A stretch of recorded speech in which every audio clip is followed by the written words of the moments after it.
Ya, Assalamualaikum warahmatullahi wabarakatuh, Ibu-ibu kader, kelompok pendukung ASI di Desa Menayu. Semoga masih semangat. Pada kesempatan hari ini, kita akan belajar dalam topik besar yaitu manajemen laktasi.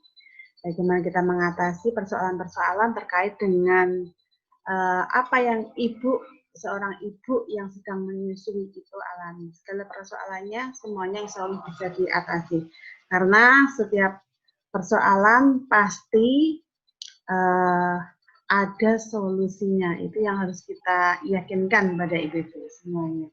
Nah, keterampilan awal sebetulnya untuk mendukung kita ketika kita menjadi seorang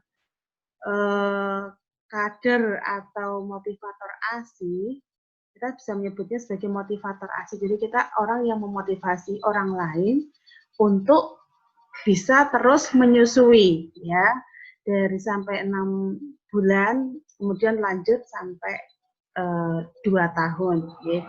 Nah, kita bisa menyebut ibu-ibu semuanya menjadi motivator ASI. Boleh dalam kerangka yaitu sebagai kelompok pendukung ASI.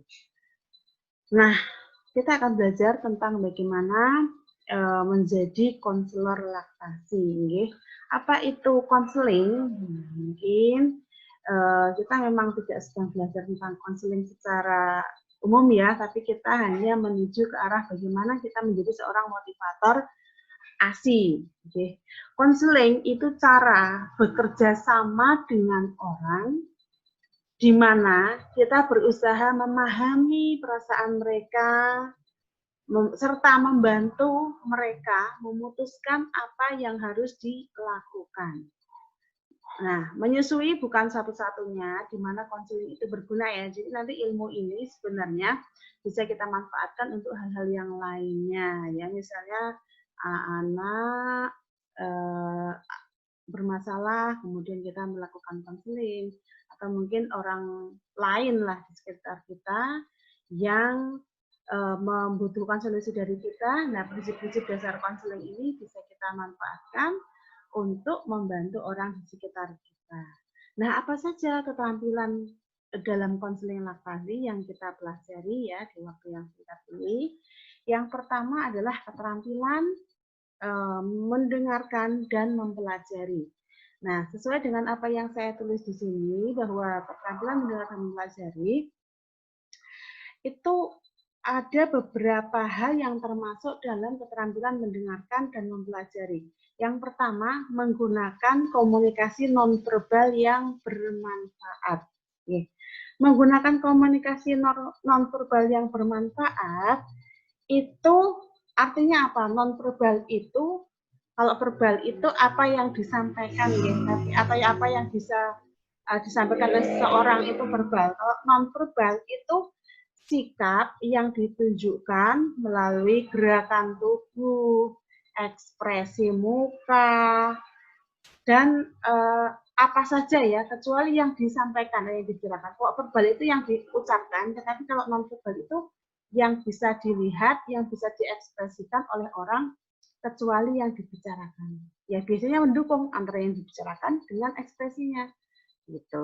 Nah, itu namanya komunikasi non-verbal. Nah, contohnya adalah yang pertama, sikap tubuh. Jadi ini termasuk cara komunikasi yang baik. Yang pertama, sikap tubuh. Seperti apa sikap tubuh yang baik? Yang pertama, usahakan kepala itu sama tinggi dengan ibu. Nah, bisa cara melakukannya adalah dengan duduk.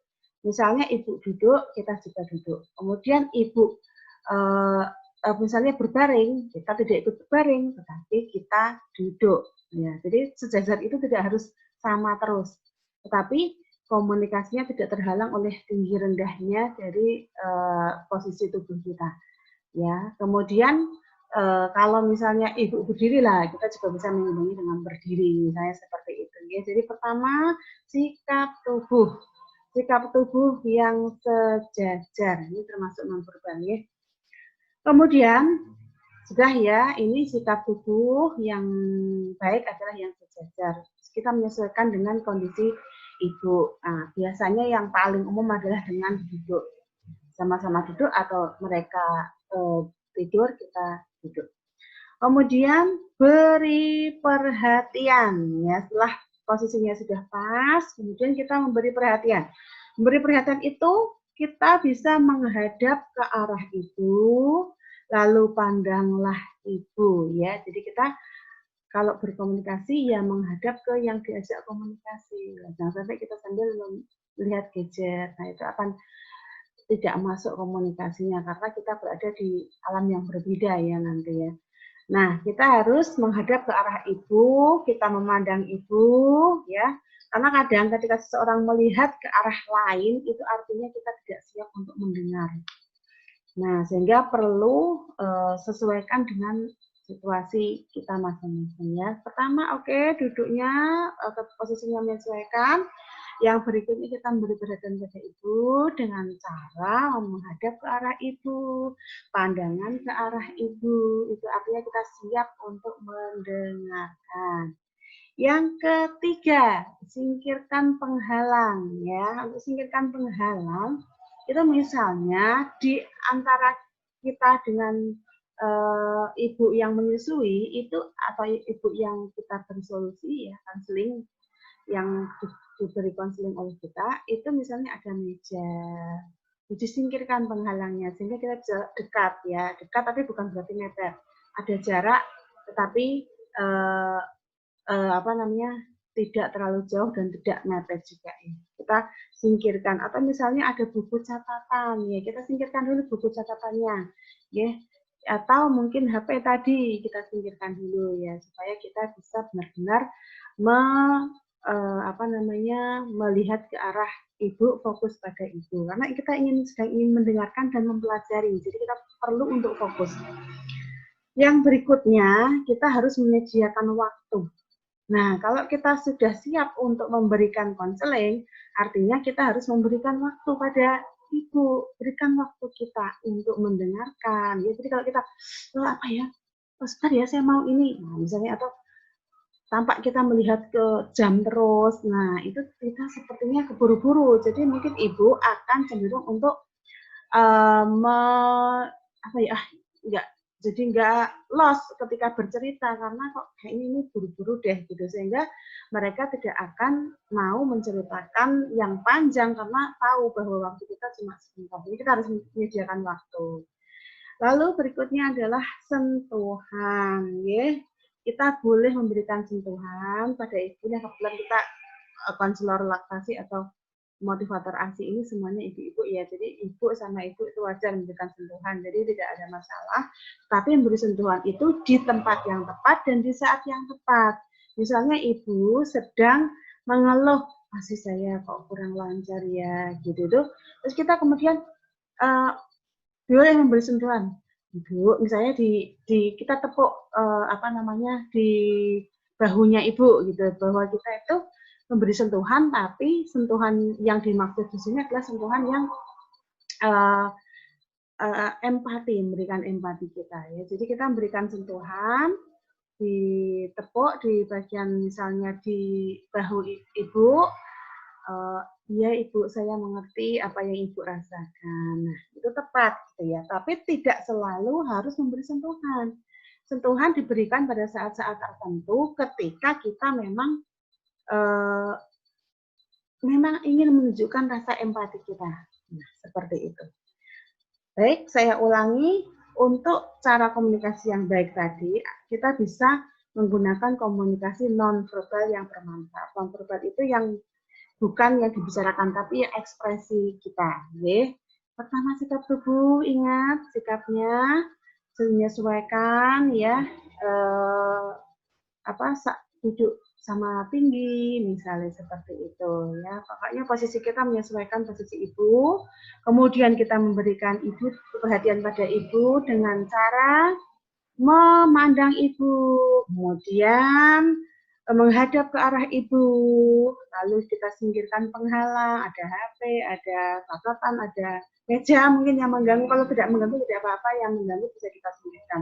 Lalu sediakan waktu ya, bahwa kita harus membuat ibu itu merasa bahwa kita punya waktu, duduklah tenang menghadap ke ibu, dan berilah kesempatan untuk menyampaikan perasaannya. Seperti itu ya.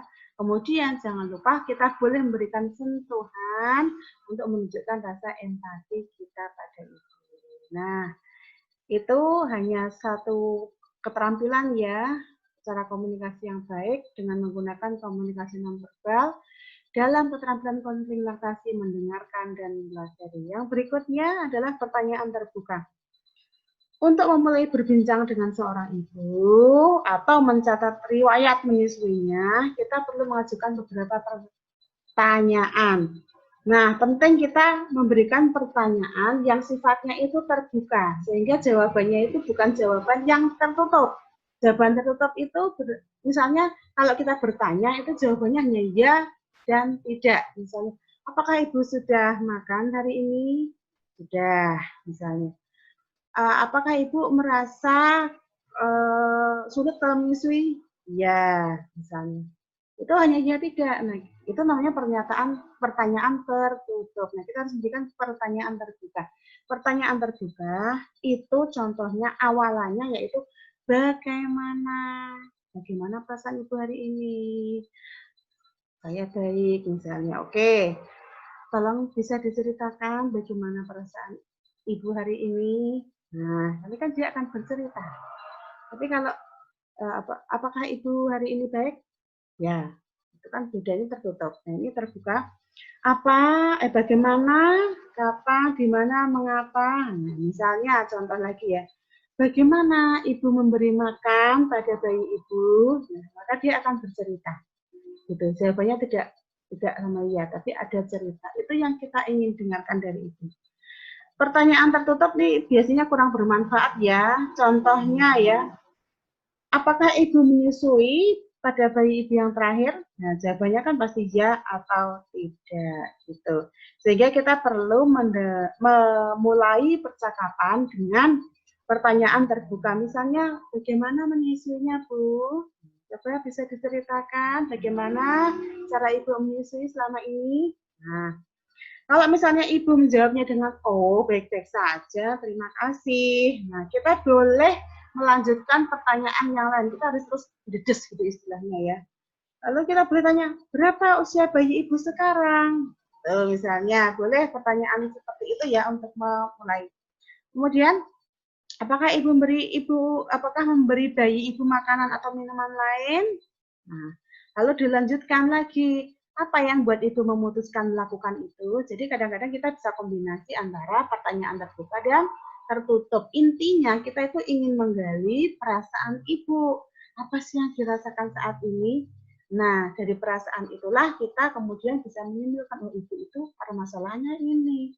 Lalu kita akan memberikan solusi. Nah, itulah konseling seperti itu. Jadi kita tidak menghakimi seseorang seperti itu. Ya, baik. Kita akan melanjutkan dengan yang kedua, respon dan gerakan tubuh menunjukkan perhatian. Jadi di sini bila kita ingin melanjutkan percakapan, tunjukkan bahwa kita mendengarkan dan menaruh perhatian ya. Caranya dengan isyarat, misalnya memandang padanya, mengangguk, tersenyum, atau langsung sederhana misalnya, oh, ya baik, seperti itu. Ya, Ibu. Nah, kita cut dulu sampai ke 3 ya, karena ada banyak yang harus kita sampaikan setelah ini. Kita akan kembali dengan materi yang lainnya. Ya, ibu-ibu, sabar ya.